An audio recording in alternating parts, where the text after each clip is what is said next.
The marine kingdom, a kingdom who harbored the earth, who spat out the lands when the waters were divided, whose rivers and streams brought forth life. Yet it is the depths, the abyss in which all originated from, that holds man's demise.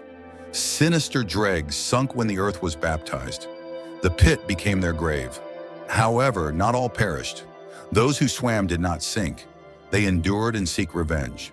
In this video, I am to discuss the marine kingdom with the goal to entice people to read the works within the Bible so that they may follow more closely the Word of God. If you enjoyed the contents of this video, please remember to like, and if you would want to see more, subscribe. For a castle to be created, the foundations must first be laid. To understand what makes this kingdom, we will begin with its creation. Genesis chapter 1 reads, "In the beginning, God created the heaven and the earth was without form and void, and darkness was upon the face of the deep. And the Spirit of God moved upon the face of the waters. And God said, Let there be light, and there was light. And God saw the light, that it was good. And God divided the light from the darkness. And God called the light day, and the darkness he called night. And the evening and the morning were the first day. And God said, Let there be a firmament in the midst of the waters, and let it divide the waters from the waters. And God made the firmament, and divided the waters which were under the firmament from the waters which were above the firmament.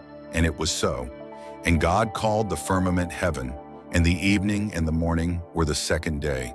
And God said, Let the waters under the heaven be gathered together unto one place, and let the dry land appear. And it was so."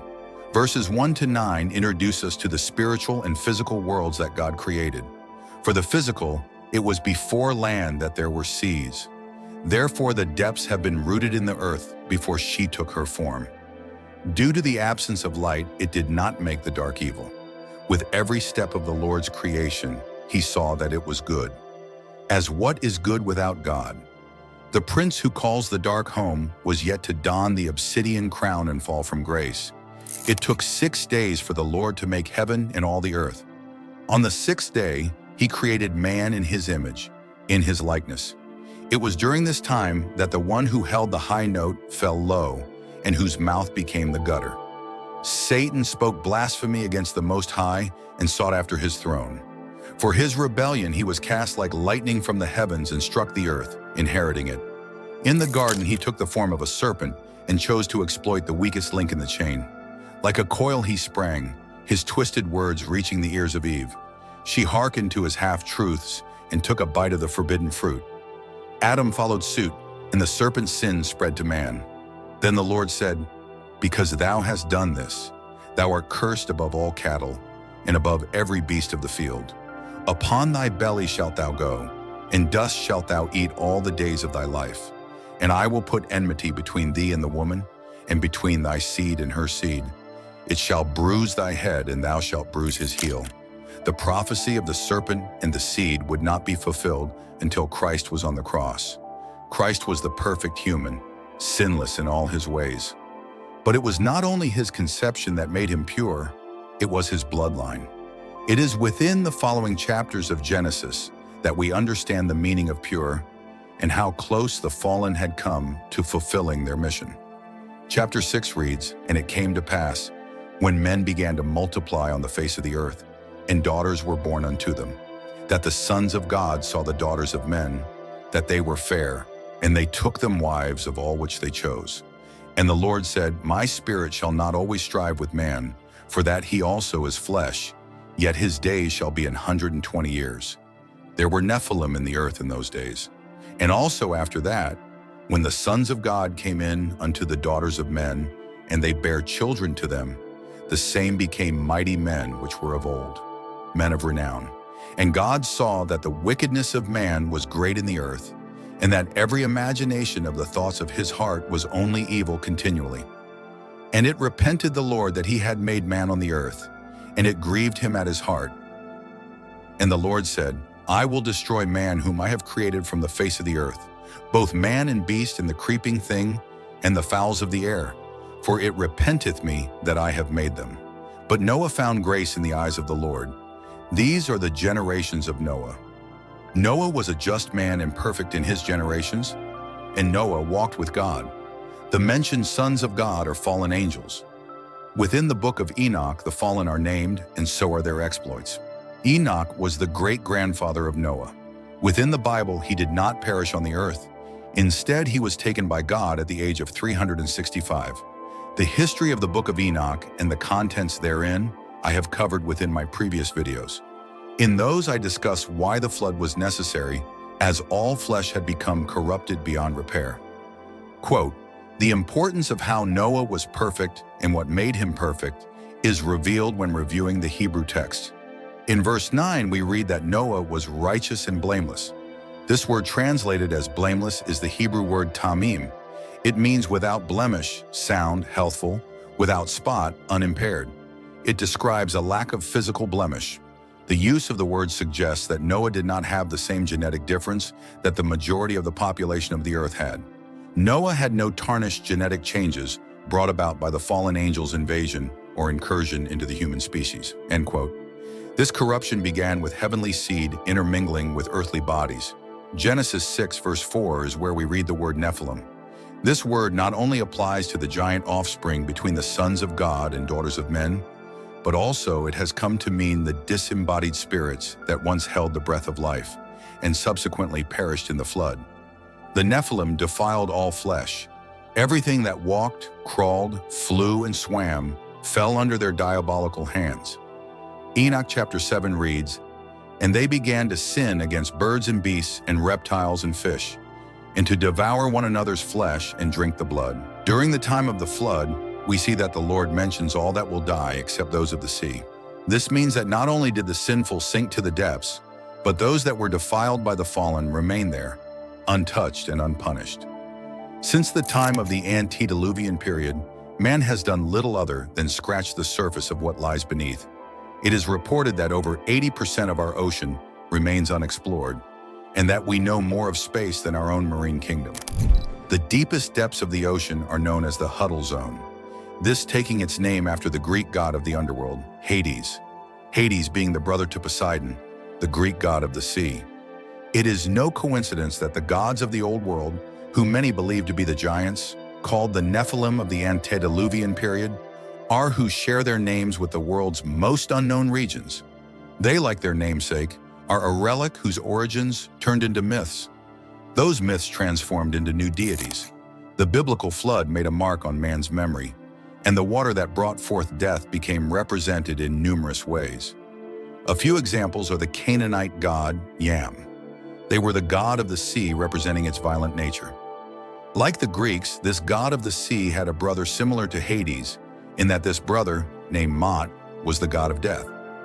For the Egyptians, it was the god of the source of the Nile, Khnum. They are one of the earliest Egyptian deities. Due to the annual flooding of the Nile, which brought forth resources such as clay and silt, he was thought to be the creator of human children. He would form the child from clay within a potter's wheel and place them within a mother's womb. For the last example, the Mesopotamian god, Circea. He is usually depicted transporting the sun god, Shamash. Shamash is a being associated with the underworld, again echoing those of the sea being involved with overseers of death. Sarsa portrayals typically feature a snake tail, serpent, or dragon-like head, which is yet more marks of the devil and his involvement with the flood. Serpents of the sea are also seen within the Bible. The Leviathan, which is a creature referenced in many books, is said to be one of the Lord's mightiest creations, unkillable by man, but a plaything for God. The book in which the Leviathan is referred to the most is the Book of Job. The Lord describes this primordial creature with intricate detail, bringing Job perspective of God's might and how the Lord oversees every motion, whether it be on land or the sea. It is also within Job that we read that dead things are formed from under the waters, and the inhabitants thereof. This alludes to the fact that there is life within the waters, but not all are living. The Leviathan is not only a described physical being, but for Deliverance Ministries is the name for a demon who inhabits his host. The Leviathan spirit is often the result of pride or unforgiveness. Similar in nature, a python spirit comes via rejection, coiling around the person's spine. Both these and other serpent-like demons are a part of a much larger group. Marine spirits, sometimes referred to as water spirits, is a generic term. As explained, the biblical flood wiped out all creation with a few exceptions. Water encompasses 71% of the Earth's surface, as well as 60% of the human body, meaning that these spirits can easily inhabit a person, as we are not only surrounded, but made up of the water in which drowned the judge for their sin. The Book of Enoch counts 200 angels who sided with Satan and sought to corrupt the earth. And although it describes their offspring, it does not say how many were produced. This is how those without Christ, which is unfortunately a large percentage of the earth, can be inhabited by more than one demon at one time. An example of this occurring is actually seen during the times of Jesus. The book of Mark chapter 5 reads, "And they came over unto the other side of the sea, into the country of the Gadarenes. And when he was come out of the ship, immediately there met him out of the tombs a man with an unclean spirit, who had his dwelling among the tombs, and no man could bind him, no, not with chains, because that he had been often bound with fetters and chains, and the chains had been plucked asunder by him, and the fetters broken in pieces, neither could any man tame him. And always, night and day, he was in the mountains and in the tombs, crying and cutting himself with stones. But when he saw Jesus afar off, he ran and worshipped him, and cried with a loud voice, and said, What have I to do with thee, Jesus, thou Son of the Most High God? I adjure thee by God that thou torment me not. For he said unto him, Come out of the man, thou unclean spirit. And he asked him, What is thy name? And he answered, saying, My name is Legion, for we are many. And he besought him much that he would not send them away out of the country.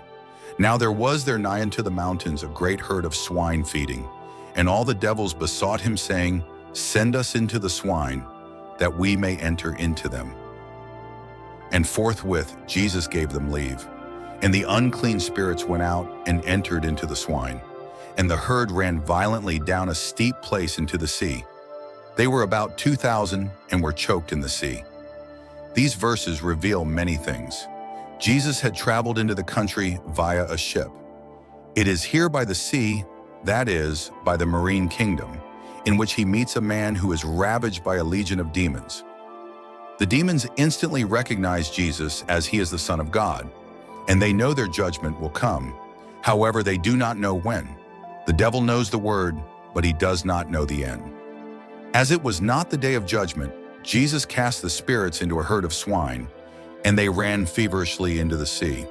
The demons' objective was not to continue surviving within these lesser hosts. Rather, they were to use the pigs as a means of transportation, returning the demons to their kingdom. This is not the only time that the prophecy of the serpent and the seed is symbolized during the times of Jesus.